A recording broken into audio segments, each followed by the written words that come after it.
खबर ग्वालियर से, जहां ग्वालियर में 115 साल पुराने ग्वालियर व्यापार मेले में गांधीवादी संगम की प्रदर्शनी को हटाने को लेकर हंगामा हो गया। वही कांग्रेसी और भीम आर्मी से जुड़े हुए लोग मेले के दफ्तर पहुंच गए हैं। वही प्रदर्शनी के आयोजक विष्णुकांत शर्मा ने प्रदर्शनी को हटाने का आरोप लगाया है। उन्होंने कहा कि प्रदर्शनी महात्मा गांधी, भीमराव अंबेडकर समेत संविधान को लेकर लगाई गई थी, मगर लोगों को बाबा साहब और महात्मा गांधी के नाम से नफरत है। इधर मेला प्राधिकरण के सचिव सुनील त्रिपाठी ने कहा है कि बिना अनुमति के प्रदर्शनी लगा दी गई थी। उन्होंने कहा कि पिछला बकाया भी नहीं दिया गया था, जिसके चलते इस प्रदर्शनी को हटाया गया है। एक प्रदर्शनी लगी थी महापुरुषों को लेकर, जिसमें संविधान के बारे में पूरा बताया गया था। उसमें बाबा साहब का, गांधी जी का और जो भी हमारे महापुरुष थे स्वतंत्रता संग्राम की लड़ाई में, उन सभी के उसमें फोटोग्राफ थे और संविधान के बारे में बताया गया था। मेला प्राधिकरण ने कल रात को 8 बजे उस प्रदर्शनी को फाड़ दिया है।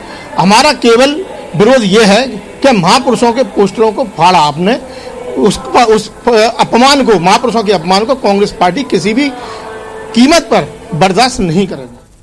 कल शाम को कलेक्टर जो इंचार्ज हैं उनके द्वारा एक बैठक आयोजित की गई थी, जिसमें ये प्रश्न उठा कि मेले परिसर में कुछ लोगों द्वारा अवैध रूप से कुछ प्रदर्शनी, कुछ झूले एवं कुछ ठेले वगैरह लगाए जा रहे हैं। तो उन्होंने तत्काल यहाँ पर विनोद सिंह साहब जो हैं एसडीएम, उनको निर्देशित किया कि आप जाके देखिए और चेक करिए, और मेला प्राधिकरण ये बताएगा कि उनको आवंटन प्राप्त हुआ कि नहीं हुआ।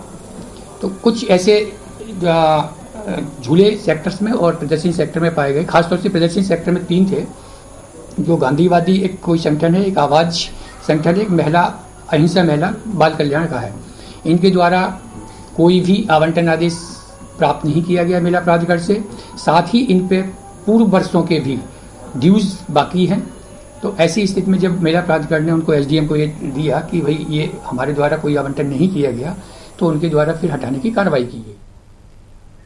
हमारे सहयोगी विनोद शर्मा और अधिक जानकारी के साथ ग्वालियर से जुड़ रहे हैं। विनोद का रुख करते हैं। विनोद, क्या जानकारी है, क्योंकि इस खबर के 2 पहलू अब तक समझ में आ रहे हैं। पहला ये कि गांधीवादी और अंबेडकर के जो प्रदर्शनी स्टॉल थे उसको हटाया गया है, इसकी क्या सत्यता है? और दूसरी बात, जो मेला प्राधिकरण कह रहा है कि अवैध तरीके से, यानी उनको आवंटित नहीं किया गया था इसलिए वो लगाए थे, इसके बाद उस प्रदर्शनी को हटाया गया। सत्यता क्या है इस खबर की, क्या जानकारी है आपके पास?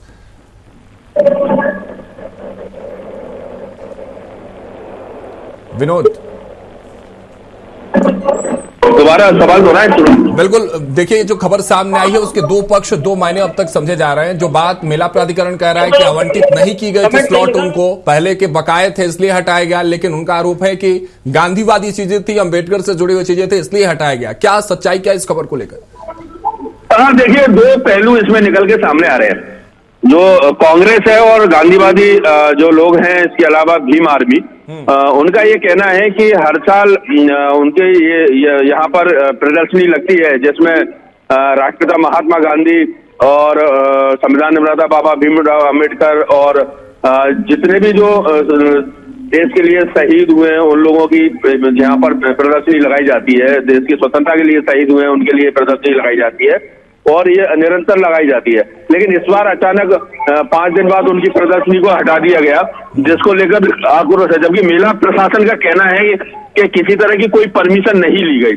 दूसरा, पहले के इनके पास जो ड्यू है वो है तकरीबन तीनों संस्थानों पर 25,000, किसी पे 20,000, किसी पे 10,000 रुपए उन पर पहले से नहीं उनने जमा की है, जिसके चलते हटाएगी। उन्होंने कहा इस बार कोई परमिशन नहीं ली गई। तो मुद्दा काफी गर्म है, दोनों को बीच में सामान्य जैसे बैठाने की कोशिश की जा रही है। कांग्रेस का साफ तौर पर कहना है कि राष्ट्रपिता महात्मा गांधी को जो चूंकि प्रदेश में भाजपा सरकार है और भाजपा जिस तरह से अपमान लगातार कर रही है वो अब सहन नहीं किया जाएगा। अगर 2 दिन के अंदर दोबारा से उनकी प्रदर्शनी नहीं लगी तो वो सड़कों पर आएंगे, आंदोलन करेंगे और मेले के सामने धरने पर बैठेंगे। जी ठीक है, बहुत बहुत शुक्रिया हमारे साथ जुड़ने के लिए विनोद जी। तमाम जानकारी आपने साझा की इस खबर को लेकर।